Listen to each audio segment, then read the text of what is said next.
Good morning.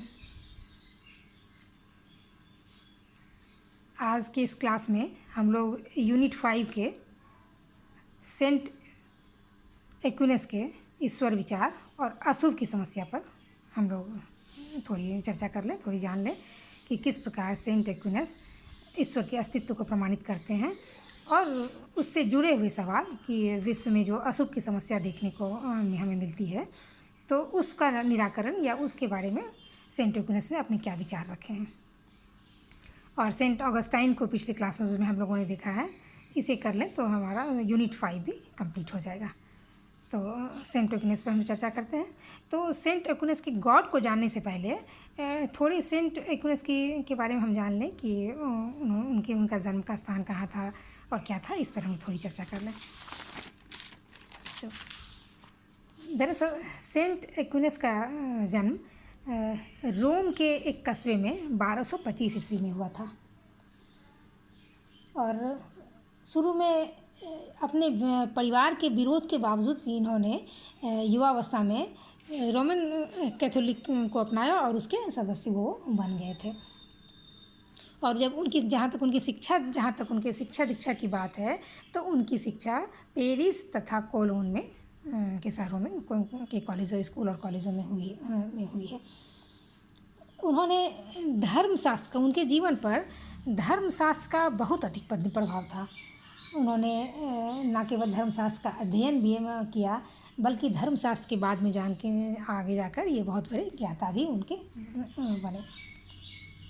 और उनकी जो मुख्य कृतियाँ हैं, उनकी मुख्य कृतियों में जो है वो थियोलॉजी का जिसे कहा जाता है वो है सुमा थियोलॉजी का एक जो इनका है अपूर्ण एक ग्रंथ का है जिसमें कि एक्विनस के समस्त विचारों का समन्वय कहा जाता है।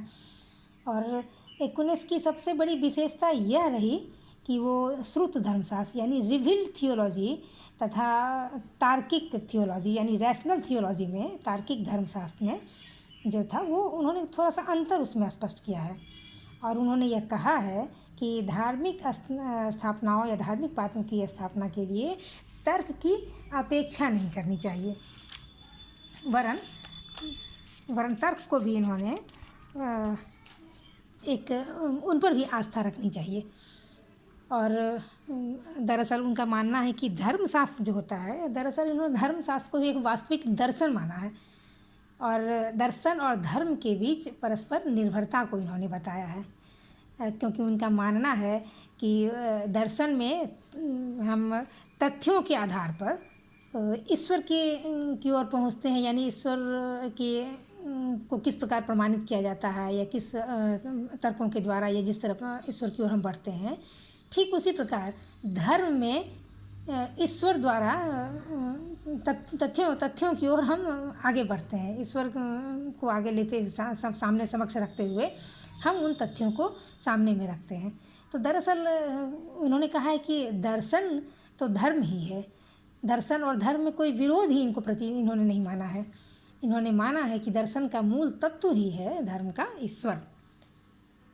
और इस प्रकार हम देखते हैं कि सेंट एक्विनस के जीवन में धर्मशास्त्रों का काफ़ी महत्व था, क्योंकि वो शुरू से ही धार्मिक चीज़ों और धर्म ग्रंथों पर उन्होंने बहुत विश्वास किया और उनका अध्ययन किया, जिससे उनके जीवन पर उसका काफ़ी गहरा असर पड़ा।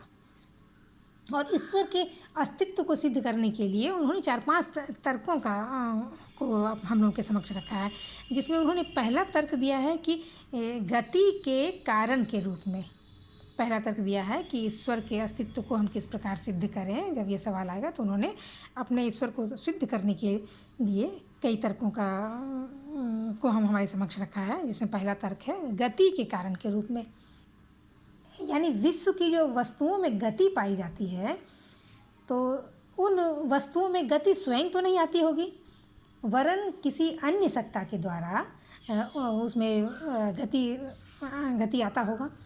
तो यदि एक वस्तु की गति का कारण हम मान लें कि कोई अन्य वस्तु है, तो दूसरी वस्तु में फिर गति उत्पन्न करने के लिए किसी तीसरी वस्तु को मानना पड़ेगा कि वो जो उसमें दूसरी वस्तु में गति प्रदान करता है। पुनः तीसरी वस्तु के लिए गति का कारण किसी चौथे को मानना पड़ेगा और इस तरह एक ऐसा अनएंडिंग चेन चलते चला जाएगा जिससे कि एक कारणों की श्रृंखला बनती चली जाएगी और जिसका अंत कभी संभव नहीं होगा। अतः इसी अनावस्था दोष से बचने के लिए सेंट एक्विनस का मानना था कि एक ऐसे अनादि और एक प्रथम सत्ता को मानना आवश्यक है कि जो अपनी गति के लिए किसी अन्य सत्ता पर निर्भर नहीं करता हो और वह एक पूर्ण रूप से मौलिक हो और प्राथमिक सत्ता हो। तो उसी मौलिक और प्राथमिक सत्ता के रूप में सेंट एक्विनस ने ईश्वर को माना है और उन्होंने माना कि ईश्वर ही एक ऐसा मौलिक कारण या गति के कारण के रूप में हम ईश्वर को मान सकते हैं और वही ईश्वर जो होगा वही गति के रूप में गति के कारण के रूप में उन्होंने ईश्वर के अस्तित्व को प्रमाणित करने का प्रयास किया है, यानी ईश्वर का अस्तित्व विद्यमान माना है। तो पहला तर्क हो गया कि किस रूप में, गति के कारण के रूप में, यानी वस्तुओं को गति प्रदान करने के लिए एक गतिदाता को होना आवश्यक है। तो उसी गति को देने वाले जो कारक के कारण के रूप में उन्होंने ईश्वर को गतिदाता के रूप में मान लिया है, जो विश्व की समस्त चीज़ों के में गति प्रदान करता है। तो ये हो गया, ये पहला जो हम लोग तर्क इन्होंने जो दिया है इसे हम लोगों ने देखा। फिर दूसरा तर्क आता है कि निमित्त कारण के रूप में। निमित्त कारण क्या होता है? निमित्त क्या होता है? जो किसी चीज़ को करने वाला निमित्त कारण होता है, जो हम लोग एरिस्टोटल को पढ़े जिसके अंदर उन्होंने 4 कारण को माने थे। तो उसमें निमित्त कारण जो होता है किसी वस्तु को बनाने वाला या रचनाकार या जो कहें, तो उन्होंने माना है कि विश्व की जो वस्तुएं होती हैं वो निमित्त और उपादान 2 कारणों से निर्मित होती हैं। उपादान कारण क्या हुआ? जो सामान हो गया उपादान, मतलब वस्तु। यदि घड़े का निर्माण हमें करना है तो उसके लिए मिट्टी जो हो गया वो मिट्टी उपादान कारण कहलाता है। तभी जब तक वो उपादान कारण हमारे पास नहीं रहेगा तो निमित्त कारण होने के बावजूद भी हम घड़े का निर्माण नहीं कर सकेंगे। तो इसलिए यदि एक वस्तु किसी दूसरी वस्तु का निमित्त कारण हो तो फिर दूसरी वस्तु के निमित्त कारण के रूप में तीसरी वस्तु को स्वीकारना होगा, फिर चौथी, पाँचवीं, फिर यहाँ भी एक श्रृंखला उत्पन्न हो जाएगी। अतः इसी अनावस्था और इसी श्रृंखला से बचने के लिए तो फिर निमित्त कारण के रूप में ईश्वर को माना गया है। इसी निमित्त कारण के रूप में ईश्वर को माना गया है कि जो किसी दूसरे पर जो स्वयं अकारण है, इसका कोई कारण नहीं होता है, और उस रूप में ईश्वर को प्रदान किया गया है। इसलिए वह निमित्त कारण ईश्वर ही हो सकता है। अतएव निमित्त कारण के रूप में ईश्वर का अस्तित्व है, यह प्रमाणित होता है। यानी ईश्वर ही निमित्त कारण है। और इस पहला हम देखिए कि ईश्वर ही गतिदाता यानी गति के रूप का, गति वस्तुओं में गति देने वाला है। इसीलिए ईश्वर को गतिदाता के रूप में हम मान सकते हैं, गति प्रदान करने वाला मान सकते हैं। दूसरा देखा हमने कि ईश्वर निमित्त कारण के रूप में ईश्वर को माना गया है कि सृष्टि के समस्त चीज़ों में जो बनाने वाला है, जो रचनाकार है, उस निमित्त कारण के रूप में ईश्वर को देखा गया। फिर तीसरा तर्क इन्होंने दिया है शाश्वत सत्ता के रूप में, यानी एक तात्विक युक्ति, ऑन्टोलॉजिकल युक्ति के द्वारा, का आर्गूमेंट के द्वारा इन्होंने ईश्वर को समझाने का प्रयास किया है। और तीसरी इसमें उन्होंने कहा है कि विश्व की जो वस्तुएं होती हैं उसमें अस्तित्व और अनस्तित्व सब संभव, सब वर्तमान है उसमें, परंतु विश्व में जिस वस्तुओं का अस्तित्व है, और यह अस्तित्व तभी वर्तमान हो सकता है जब इसका कोई न कोई आधार हो। यानी विश्व की वस्तुओं का जो अस्तित्व हमको नज़र आता है संसार में, जो जिन चीज़ों का अस्तित्व हम देखते हैं, तो उन चीज़ों का कोई न कोई एक आधार अवश्य उसका होगा, और वो आधार जो है कोई आपातिक वस्तु तो नहीं हो सकती है, वरन कोई शाश्वत अस्तित्व की आवश्यकता वहाँ पड़ती है। और ये जो शाश्वत अस्तित्व जो यहाँ होता है, उसी शाश्वत अस्तित्व को ईश्वर के रूप में, इसी शाश्वत सत्ता के रूप में ईश्वर को माना गया है। और यह तर्क जो होता है यह ऑन्टोलॉजिकल आर्गूमेंट के समान ये आता है, इसलिए इसे तात्विक युक्ति तर्क भी कहा जा सकता है। फिर इन्होंने एक और युक्ति दिया जो जिसे टेलियोलॉजिकल आर्गूमेंट यानी प्रयोजनात्मक युक्ति कहा गया। सेंट एक्विनस ने प्रयोजनात्मक युक्ति का सहारा लिया है और उन्होंने बताया कि संसार में पूर्णता का लक्ष्य मौजूद है, अर्थात संसार की सभी वस्तुएं अपूर्ण हैं और उन्हें जो भी अपूर्ण वस्तुएं हैं वो सभी क्या होता है, पूर्णता की ओर अग्रसर होना चाहती हैं, वो आगे की ओर पूर्ण होना चाहिए। परंतु इस लक्ष्य की पूर्ति कैसे होगी? इसकी पूर्ति तभी हो सकती है जबकि कोई पूर्ण सत्ता हमारे समक्ष हो, और उसी पूर्ण सत्ता के रूप में ईश्वर को माना गया है।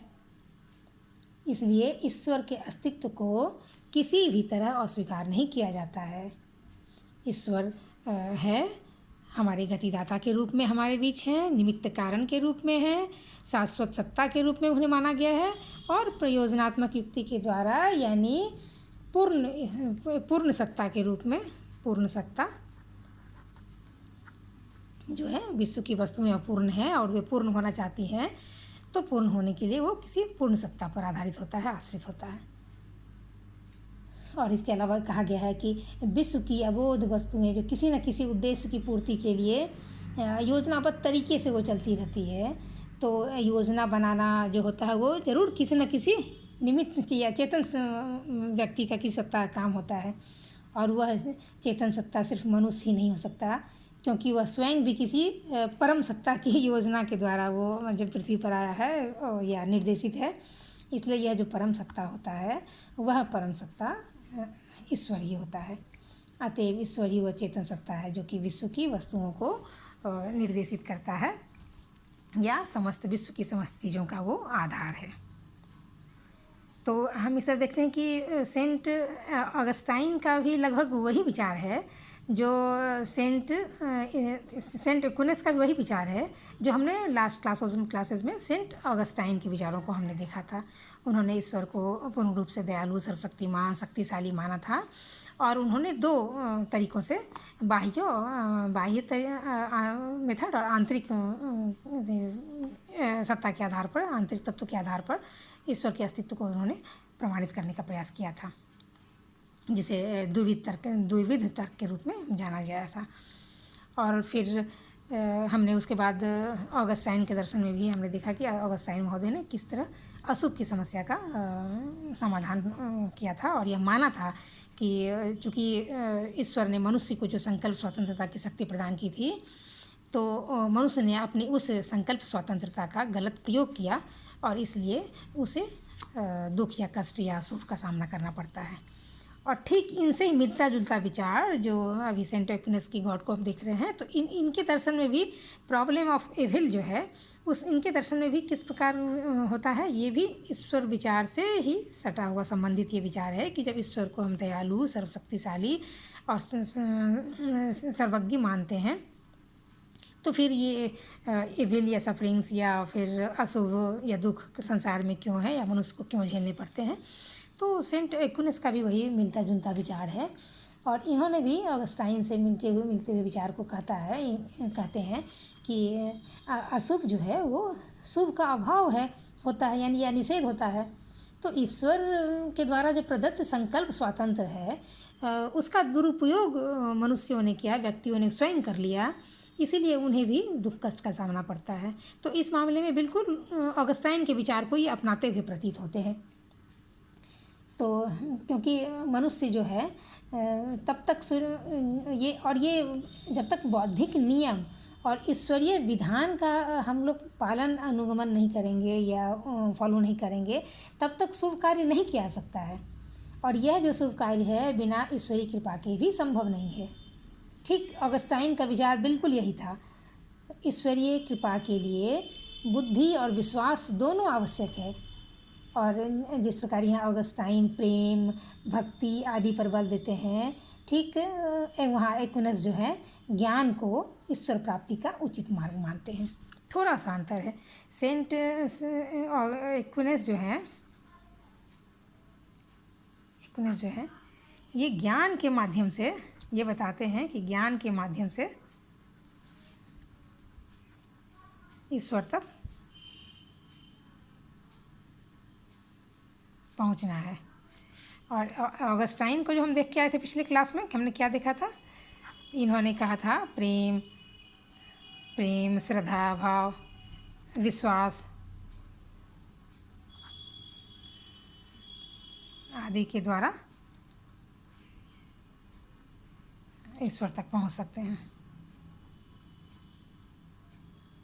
तो ये जो माध्यम है, माध्यम के माध्यम दोनों अलग है। जहाँ सेंट एक्विनस ने ज्ञान को प्राथमिकता दी, उन्होंने प्रेम, श्रद्धा, विश्वास आदि के द्वारा यह माना कि ईश्वर तक पहुँचा सकता है और अशुभ को का परित्याग हो सकता है, अशुभ से हमारा निराकरण हो सकता है।